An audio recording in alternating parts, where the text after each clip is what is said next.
যখনই অভাবে পড়ে যাবেন আল্লাহ সুবহানাহু ওয়া তাআলার এই দুইটি নাম ৩৩ বার পাঠ করবেন, আপনাকে আল্লাহ তাআলা সম্পদ এমনভাবে দেওয়া শুরু করবেন যে আপনি কল্পনাও করতে পারবেন না। সম্পদ শুধু আসতেই থাকবে, আসতেই থাকবে, আপনার কল্পনার বাহিরে। সুবহানাল্লাহি ওয়া বিহামদিহি।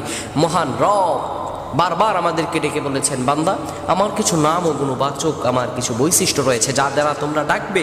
আপনি যদি এই দুইটি নাম ৩৩ বার পাঠ করতে পারেন, এমনভাবে সম্পদ আপনার আসা শুরু হবে যে এগুলো গণনা করেও আপনি শেষ করতে পারবেন না। সুবহানাল্লাহ। গায়বী খাজানা থেকে আপনাকে রিজিক দিয়ে ভরপুর করে দিবেন। যারা দীর্ঘদিন ধরে ঋণগ্রস্ত আছেন, বিভিন্ন অভাবগ্রস্ত আছেন, খারাপ অবস্থায় আছেন, আপনার এই আমলটা করেন, আল্লাহ তাআলা আপনার সব দোয়া কবুল করে নেবেন। প্রিয় বন্ধুগণ আমার, রব্বুল আলামিন সূরাতুল আল আরাফে বলেন, ওয়ালিল্লাহিল আসমাউল হুসনা ফাদউহু বিহা ওয়াদারুল্লাযীনা ইউলহিদু ফি আসমাইহি সাইয়ুজজাউনা মা কানু ইয়ামালুন।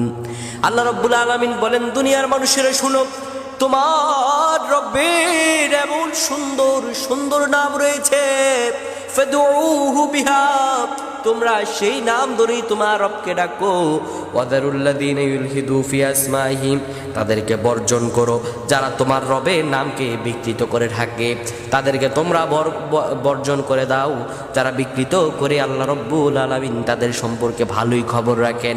প্রিয় ভাইরা আমার, আপনি যখন বিপদে পড়ে যাবেন, অভাবগ্রস্ত হয়ে যাবেন, আপনি যদি এই দুইটি দোয়া ৩৩ বার করে পাঠ করতে পারেন, আল্লাহ রাব্বুল আলামিন আপনার নসিব খুলে দিবেন। এত সম্পদ আপনার আসবে আপনি কল্পনা করতে পারবেন না। দুইটি দোয়া কি? এক নাম্বার আপনি বলবেন, ইয়া রাউফ, ইয়া রাউফ, ইয়া রাউফ, ৩৩ বার পাঠ করবেন। ৩৩ বার পাঠ করার পরে এরপরে আপনি পড়বেন, ইয়া রাজ্জাক, ইয়া রাজ্জাক, ইয়া রাজ্জাক। এটাও ৩৩ বার পাঠ করবেন।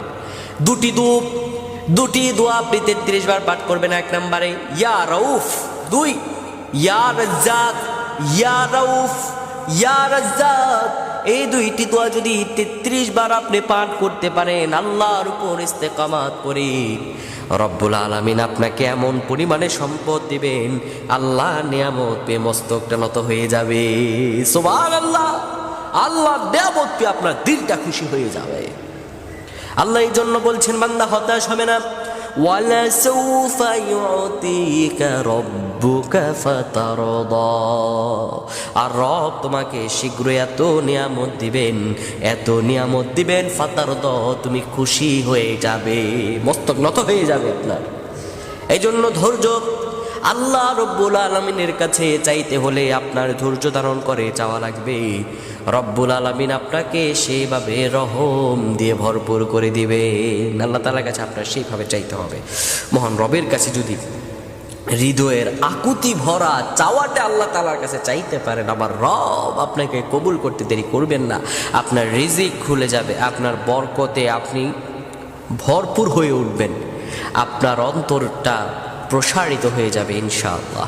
তাই আপনারা এই দুটি দোয়া পাঠ করবেন। আল্লাহ আমাদের প্রত্যেকে কবুল করুক। আমরা পড়ছি আল্লাহুম্মা আমিন।